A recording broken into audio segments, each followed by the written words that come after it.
Okay, so this entire assembly here, that's the end of the edge sander. That goes in there.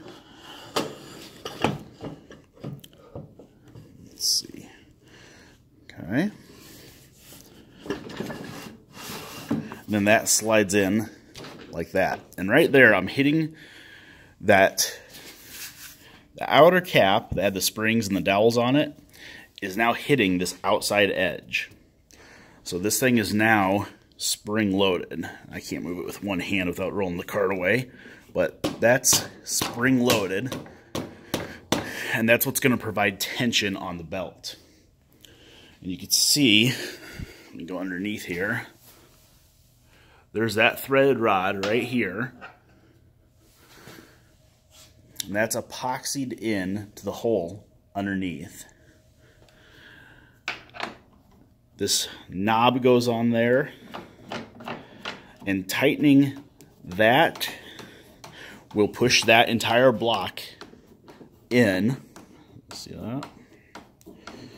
And that will allow me to put the belt on over top of this, and then you can loosen it to put tension on the belt because those springs are pushing out.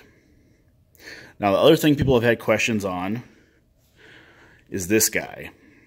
This is the tracking adjustment for the belt. Okay, so this lower one tensions the belt, but this upper one is actually what that will cause that roller to come in and out and adjust the belt up and down while it's running. So this block here is holding the shaft that roller is on. And this block is attached down with these 4 screws, but the holes underneath those screws are oversized. I think those holes are 5/16, so there's a little bit of play on that block.